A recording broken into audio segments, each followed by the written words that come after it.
Whether you're applying to med school, nursing, or even dentistry, CASPer is required for many professional programs. This video will cover everything from how to study effectively, the new 2025 CASPer updates, as well as the key strategies to help you craft a strong response with real examples.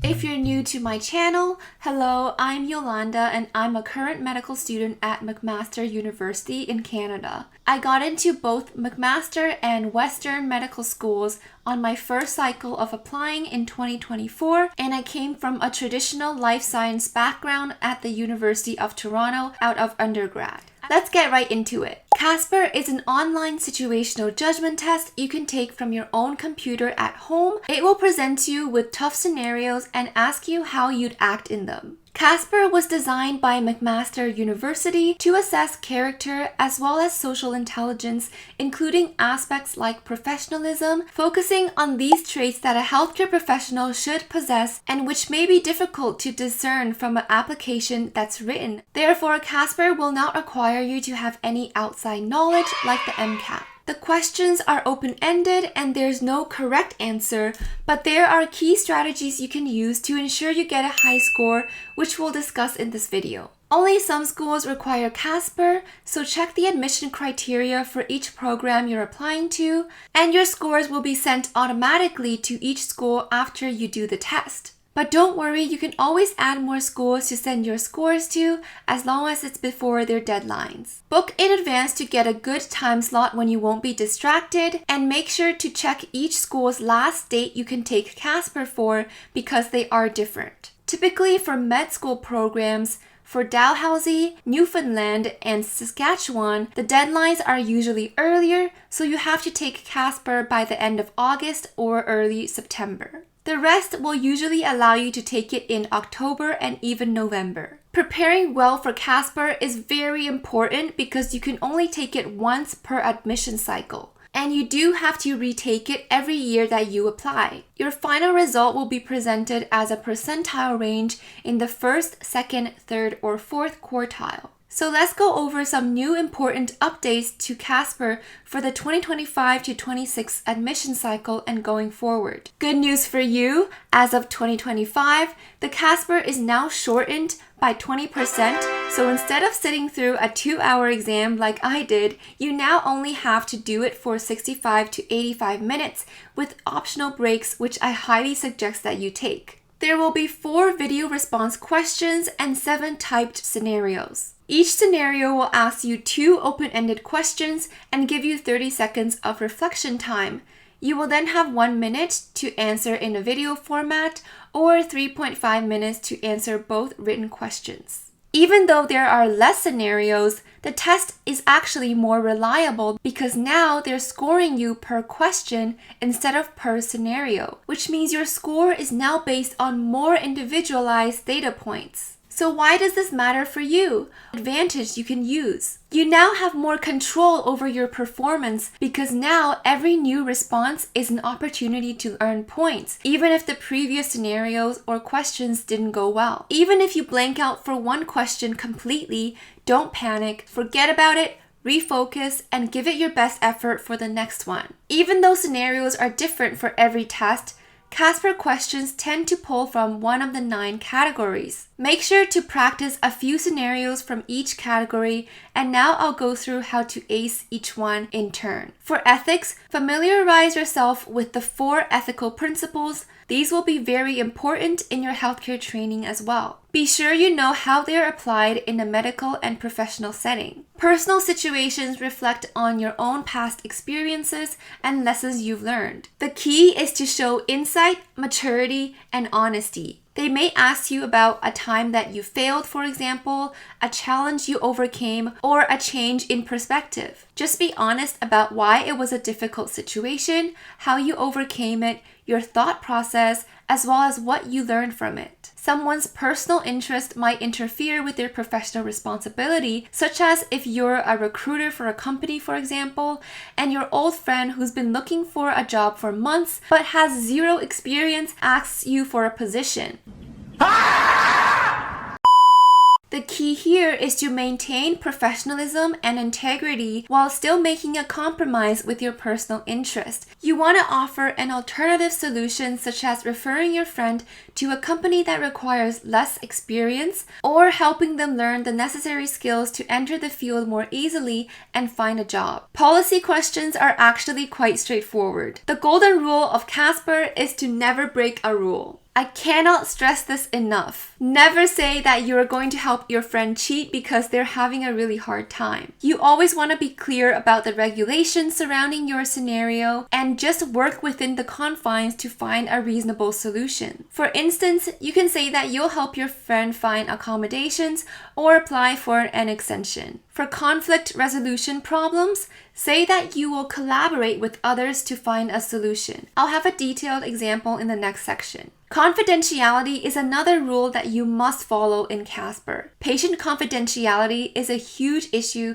in medicine, and you want to be sure that you will never share any private information without obtaining consent. In these scenarios, explain why sensitive information has to be kept private and always use an understanding tone. There is one exception to the rule though, if someone is in immediate risk of harm. You can add this detail for bonus points. I would not worry too much about the legal awareness scenarios.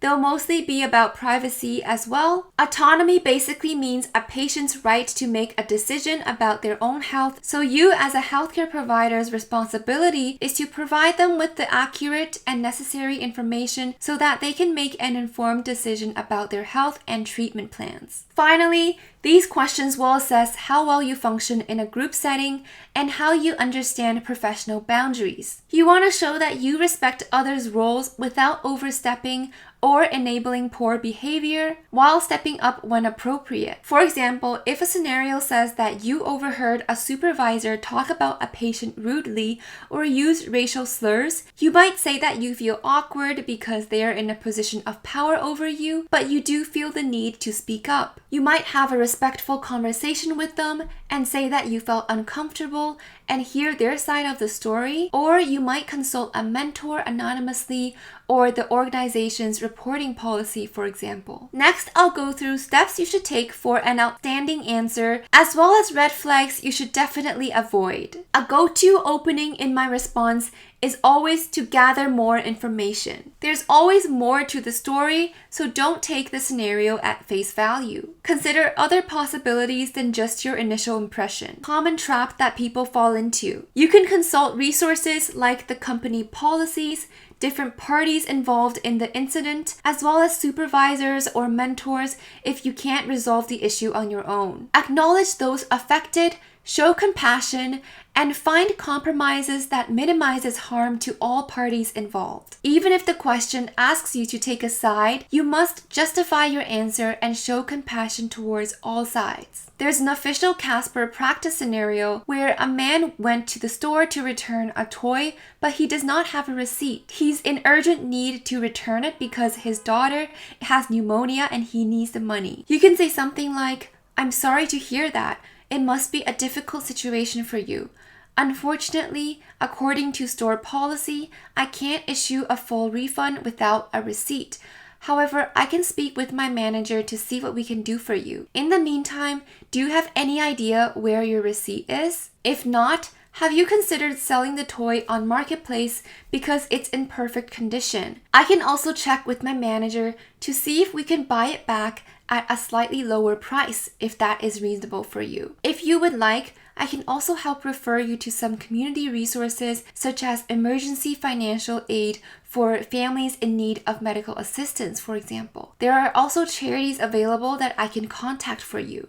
Notice that I applied critical thinking and I thought of innovative solutions. Feel free to go outside of the box. You can even go further to propose that in the future, you would want to modify the store's policies by ensuring that you give electronic receipts so they never go missing, or you can emphasize to every customer before they leave that they must keep their receipt if they want to return the item in the future. Sound genuine. Do not sound robotic because everyone is going to be studying the same principles, and you want to stand out because you are being scored against the other participants of the test. You can sprinkle maybe a few buzzwords in there like empathy or compassion or communication, but don't overdo it because it's going to sound scripted. Rather than saying that you will be empathetic, it's much better to show how you will do that by telling a story or example. Going off the previous point, it will help you sound way more personal and genuine if you have personal examples to back you up. Reflect on your past experiences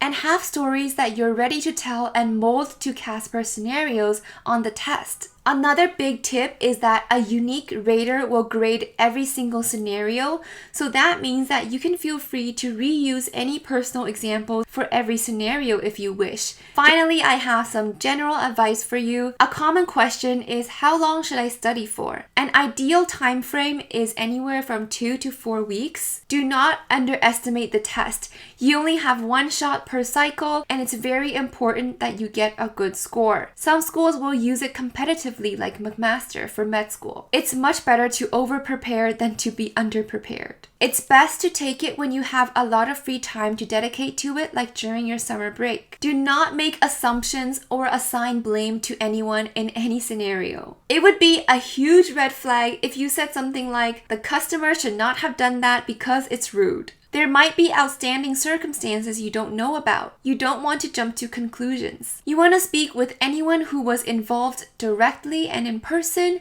and use non-judgmental language. Do as many scenarios as you can. There are many practice questions that you can find on Google or YouTube, but keep in mind that their model answers might not be completely representative because they did not have only 30 seconds to think about it and 1 minute to record their answers. Practice with a friend who is also practicing for the CASPer exam. This way, you can tell each other if you sound robotic. There's a new CASPer prep service that came out recently, and I heard amazing reviews for it. There are almost 200 practice scenarios you can try out and receive AI feedback. There's also a free practice test on the Acuity website that I highly suggest you try out. You must also test your device well before the date of your exam to make sure it will run smoothly. You have to speak and type quickly. You don't have a lot of time, so another tip is to use bullet points and short form wherever possible. The raters will not grade you on grammar. If this video helped, please leave a comment and let me know what other videos you want to see from me. Make sure to prepare a clean, professional background, dress appropriately, and good luck.